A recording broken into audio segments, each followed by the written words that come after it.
Bonsoir, bien-aimés dans le Seigneur. Nous bénissons encore le Seigneur pour ce moment qu'il nous accorde encore de véritablement partager ce qui nous met à cœur. Déjà avant de commencer, nous allons faire une courte prière pour rendre ce moment encore entre les mains du Seigneur. Éternel, Dieu des armées, Père, nous te bénissons pour ce moment et nous te rendons grâce encore, Père. Nous te rendons toute la gloire, Père, pour ce que tu fais, Père. Des serviteurs inutiles nous sommes, Seigneur, et le désir de notre cœur, Père, c'est de faire ta volonté.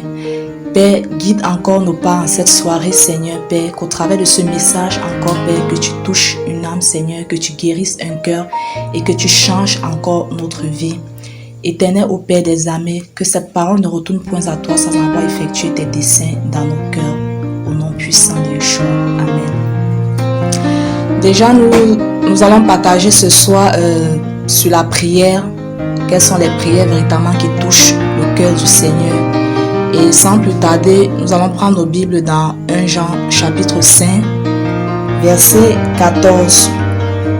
La Bible déclare dans 1 Jean 5, verset 14 que « Et voici l'assurance que nous avons en Dieu, que si nous demandons quelque chose selon sa volonté, il nous exauce. » Par ce verset, nous comprenons en fait que il y a des prières que nous demandons au Seigneur qui ne sont pas sa volonté et celles qui sont sa volonté. Et déjà, les prières qui sont selon la volonté du Seigneur, il se hâte pour les exaucer. Et quelles sont ces prières véritablement qui touchent, qui réjouissent le cœur du Seigneur? Et nous allons continuer dans la Bible toujours et prendre nos Bibles dans 1 Roi chapitre 3. Ici, il s'agit du roi Salomon, qui était le fils de David, qui lui également était roi. Ce qui se passe, c'est que l'Éternel avait oint Salomon pour qu'il soit roi sur Israël, pour diriger son peuple. Et la Bible nous dit qu'un jour de nuit, le Seigneur lui est apparu. Et je crois que nous allons lire dans 1 Roi, autant pour moi, chapitre 3, à partir du verset 1 jusqu'au verset 15. 1 Roi 3. Or, Salomon s'allia avec Pharaon, roi d'Égypte. Il prit pour femme la fille de Pharaon et la mena dans la cité de David jusqu'à ce qu'il eût achevé de bâtir sa maison, la maison de Yahweh et la muraille de Jérusalem tout autour. Seulement le peuple sacrifiait dans les hauts lieux parce que jusqu'alors on n'avait pas bâti de maison au nom de Yahweh. Salomon aimait Yahweh, il marchait selon les ordonnances de David son père. Seulement c'était sur les hauts lieux qu'il offrait des sacrifices et des parfums. Le roi se rendit à Gabaon pour y sacrifier car c'était le plus grand des hauts lieux. Et Salomon offrit 1000 holocaustes sur cet autel. Et Yahweh apparut de nuit à Salomon à Gabaon dans un songe et Dieu lui dit: demande ce que tu veux que je te donne. Et Salomon répondit: tu as usé d'une grande bienveillance envers ton serviteur David, mon père, parce qu'il a marché devant toi fidèlement dans la justice et dans la droiture de cœur envers toi.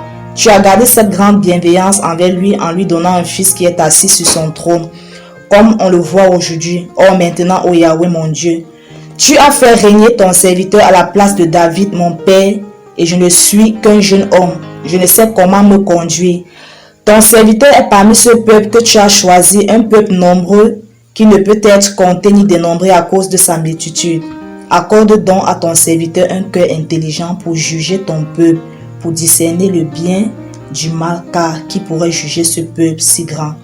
Cette demande de Salomon plut à Yahweh et Dieu lui dit: puisque c'est là ta demande et que tu n'as point demandé une longue vie, ni les richesses, ni la mort de tes ennemis, mais que tu as demandé de l'intelligence pour rendre justice. Voici, j'agis selon ta parole. Voici, je te donne un cœur sage et intelligent, de sorte qu'il n'y en aura eu personne de semblable avant toi et qu'il n'y en aura jamais de semblable après toi. Et même, je te donne ce que tu n'as point demandé, les richesses et la gloire, de sorte qu'il n'y en aura point de roi semblable à toi parmi les rois, tant que tu vivras. Et si tu marches dans mes voies pour garder mes ordonnances et mes commandements comme David ton père, je prolongerai tes jours. Salomon s'éveilla Et voilà le songe, puis il s'en retourna à Jérusalem et se tint devant l'arche de l'alliance de Yahweh. Là, il offrit des holocaustes et des offrandes de paix et fit un festin à tous ses serviteurs. Alléluia. Ici, nous constatons que l'Éternel a apparu à Salomon dans un songe et lui a demandé ce qu'il voulait que le Seigneur, que l'Éternel fasse pour lui. Et la Bible nous dit que Salomon a demandé de la sagesse et l'intelligence à Yahweh. Pourquoi il avait demandé la sagesse et l'intelligence à Yahweh? Était-ce pour se faire voir comme étant roi en Israël? Était-ce parce qu'il voulait assujettir, dominer le peuple d'Israël? Quelle était la motivation de Salomon lorsqu'il demandait à l'Éternel de la sagesse et l'intelligence? La Bible nous fait comprendre que il demanda la sagesse et l'intelligence afin de diriger le peuple de Yahweh, afin de coordonner les choses selon la volonté de Yahweh. Et la Bible dit que cette prière, cette demande de Salomon à l'Éternel plut à l'Éternel et le Seigneur le lui accorda. La Bible déclare que l'Éternel, en plus de cela, ne s'est pas arrêté à donner seulement à Salomon la sagesse et l'intelligence. La Bible dit que Dieu lui donna au-delà même de ce qu'il avait demandé, de la gloire, la richesse et tout ce qui va avec. Comme nous l'avons dit au début, quelles sont les prières qui touchent le cœur du Seigneur?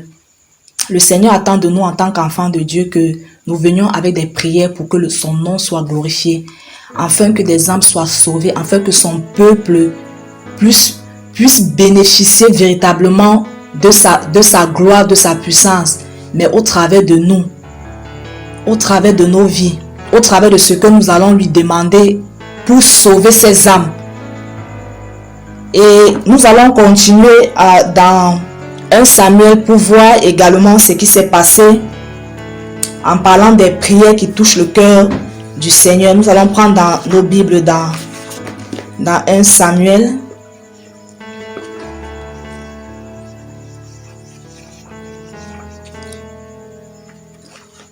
« 1 Samuel, chapitre 1.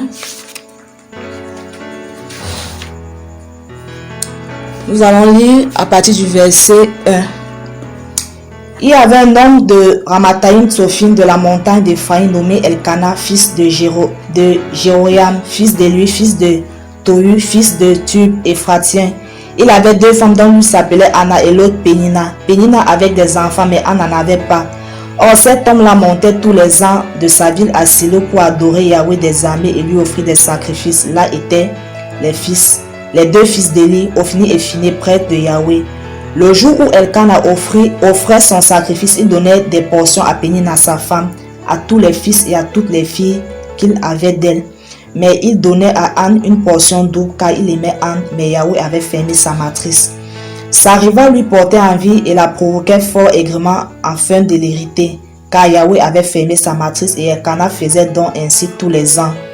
Mais quand Anne montait à la maison de Yahweh, Pénina la provoquait la provoquait de la même manière et Anne pleurait et ne mangeait pas. Elkana, son mari, lui disait: Anne, pourquoi pleures-tu et pourquoi ne manges-tu pas? Pourquoi ton cœur est-il triste?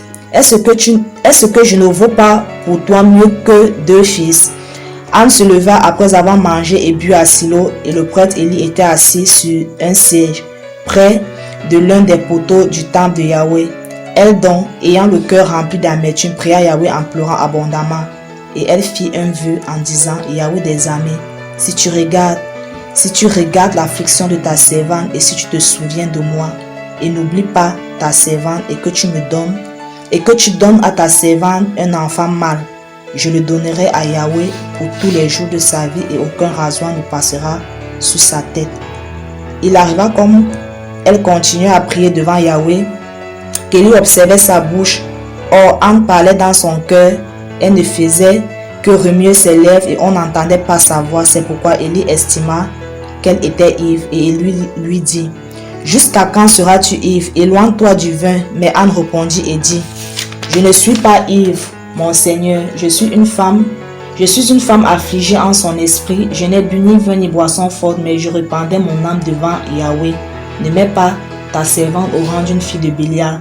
car c'est l'excès de ma douleur et de mon affliction qui m'a fait parler jusqu'à présent. » Alors Élie répondit et dit, « Va en paix et que le Dieu d'Israël veuille t'accorder la demande que tu lui as faite. » Et elle dit, « Que ta servante trouve grâce à tes yeux. » Puis cette femme poursuivit son voyage, elle mangea et son visage ne fut plus le même.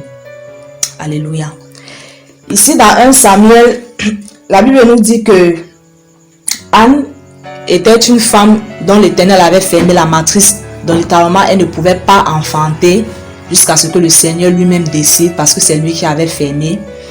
Et sa épouse, nommée Pénina, l'intriguait, la rendait triste parce qu'elle n'accouchait pas.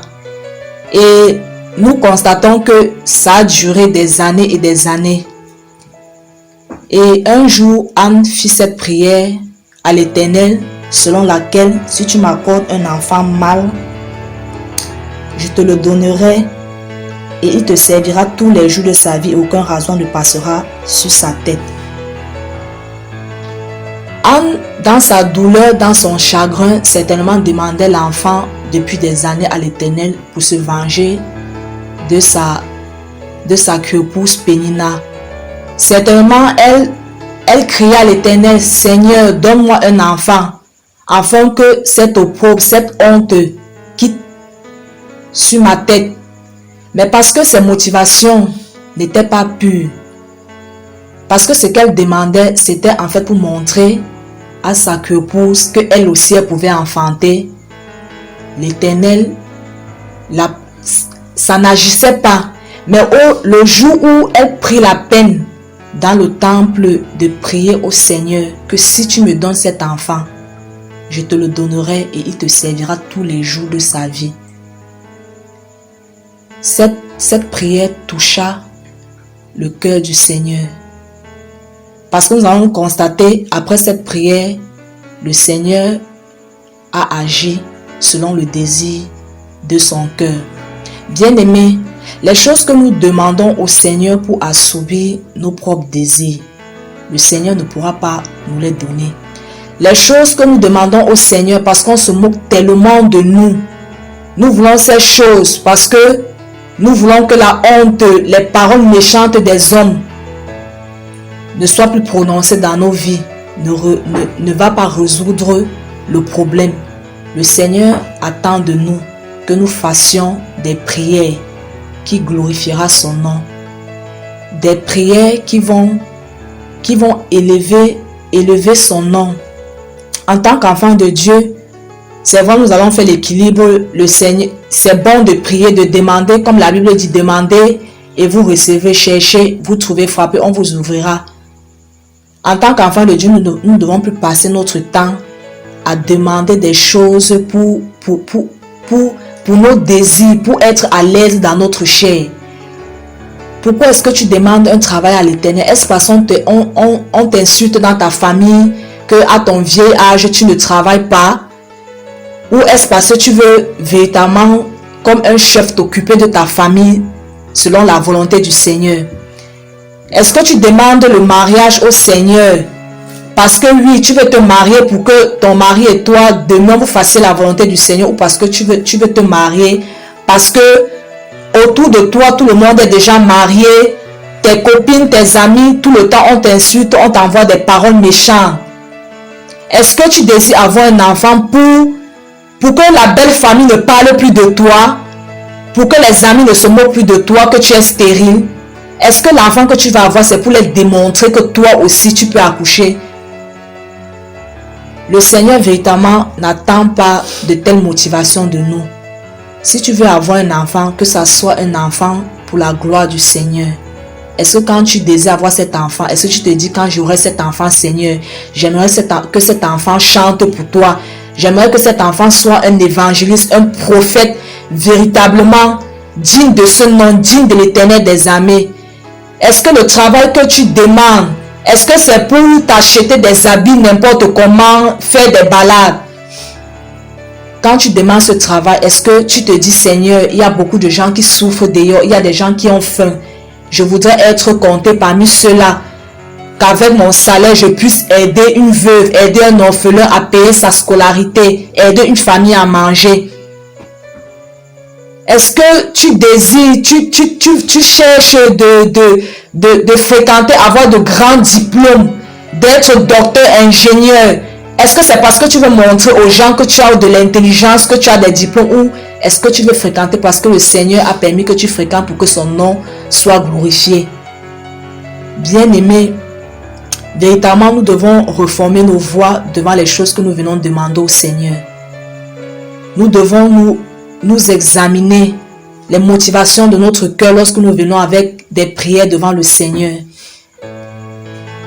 La Bible dit que si nous demandons quelque chose selon sa volonté, il nous exauce. Cette même parole dira que vous demandez des choses, vous ne les recevez pas parce que vous demandez mal dans le but d'assoupir vos désirs charnels, vos convoitises. Voilà pourquoi le Seigneur n'agrée pas certaines de nos prières. Voilà pourquoi le Seigneur n'exauce pas certaines de nos prières. Parce que quand il regarde au fond, ces prières sont seulement pour notre bien-être, pour notre intérêt personnel et non pour l'intérêt du royaume. Et véritablement, ma prière ce soir, c'est que le Seigneur véritablement qui change notre manière de nous approcher devant son trône, qui change véritablement les motivations de nos cœurs lorsque nous demandons quelque chose, que nous venions avec des prières devant lui, pour que son nom soit glorifié, pour qu'il puisse agir dans la vie de beaucoup,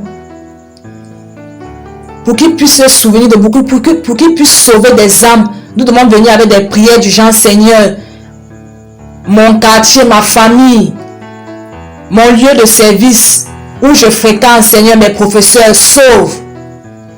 Seigneur, agis, manifeste-toi puissamment.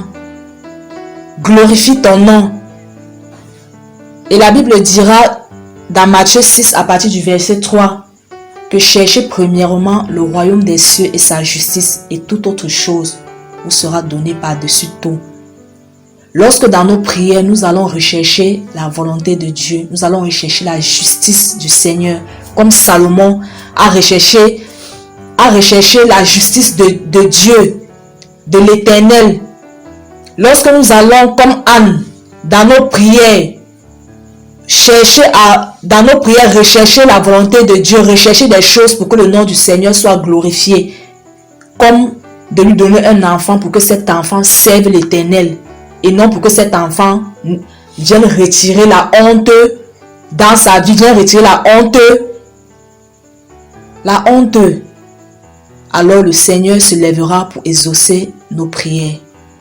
Nous sommes véritablement arrivés au thème de cette exhortation et véritablement nous allons terminer encore par cette courte prière au Seigneur. Éternel, ô Père des armées, nous te prions, Seigneur, en cette soirée, afin que tu changes encore la manière de prier de tes enfants que nous sommes, Seigneur. Que en cette soirée, Seigneur Père, que tous ceux, Seigneur Adonai Père, qui écouteront Adonai Père ce message, Seigneur, où on priait Adonai Père pour assouvir nos désirs charnels, Seigneur, où on priait, Seigneur Père, pour être à l'aise dans notre chair. Seigneur, ce soir, change notre manière de prier. Seigneur, ce soir, change encore une manière de prier de quelqu'un, Adonai Père, afin que nous puissions plus venir, Seigneur, avec des sujets de prière, Seigneur Père. Oh Papa, pour être à l'aise selon le monde, mais les sujets de prière selon ta volonté qui vont toucher ton cœur. Papa, viens encore nous révéler ta volonté, car tu dis, celui qui prie selon ta volonté, tu l'exauces. Seigneur, que ce soit encore, que tu nous révèles ta volonté dans nos prières, que sous nos couches tu nous révèles ta volonté, afin que nous puissions élever des prières selon ton cœur, afin que tu te hâtes d'agir. Nous bénissons ton nom, Adonai Père, que toute la gloire te revienne. Amen.